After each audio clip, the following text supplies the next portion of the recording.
Families are complicated.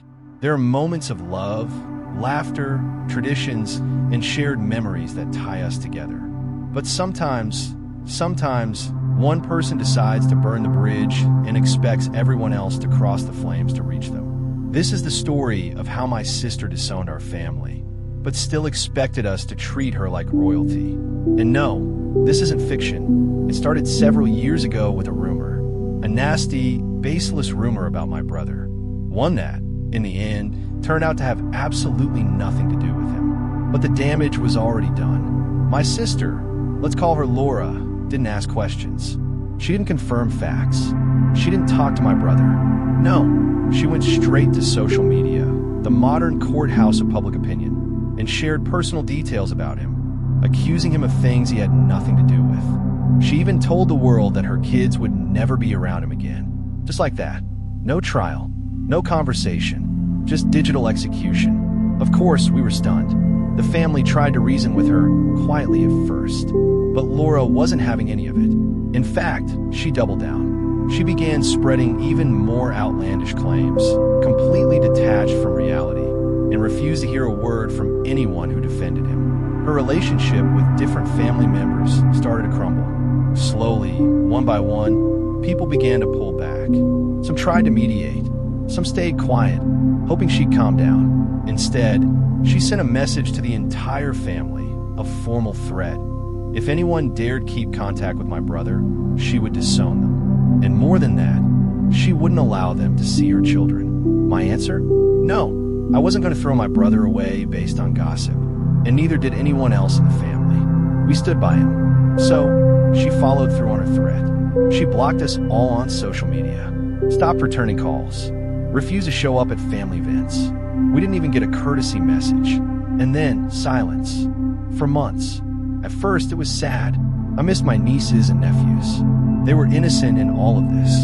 But Laura had built a wall of drama and ego so high that even sending a postcard felt dangerous. But then, just when we thought the dust had settled, she came back with an email. Not to everyone, just half the family. A carefully selected audience, I guess. And what did the email say? That we had deeply hurt her children because no one had sent them Christmas presents. Let that sink in. The same woman who threatened to file police reports if we so much as texted her was now furious that her kids didn't get gift cards or toys from people she had exiled. I was speechless. The explanation, of course, was simple. We would have sent them gifts. We wanted to, but the last time someone reached out, Laura responded with a message full of insults and legal threats. So, out of respect and, frankly, self-preservation, we all backed off. But she didn't stop there. The next birthday rolled around for one of her kids. And guess what? Another message. This time, she said she hoped we had learned our lesson from Christmas. What lesson? That you can treat people like dirt, isolate your children from them, and still expect birthday gifts? But wait, it gets better. She then contacted my parents and told them she needed a place to stay for a week while she moved homes. Not just for herself, but for her kids too. The catch, she expected my parents to kick me and my brother out of the house for that entire week. Yes, you heard that right. After cutting ties and throwing tantrums, she wanted the two of us gone, like disposable furniture, so she could crash at our parents' house. Naturally, they said no. They weren't cruel about it. Just clear. She hadn't spoken to them in months. She ignored their texts, blocked them online, and now she wanted a week-long sleepover on the condition they eject their own sons. No way. And guess what she did after that? Yep, she ran back to social media. Posts like funny how family chooses sides, and some people are so quick to forget who's always been there popped up. Passive-aggressive quotes. Pictures of her kids with captions like unloved by those who should know better.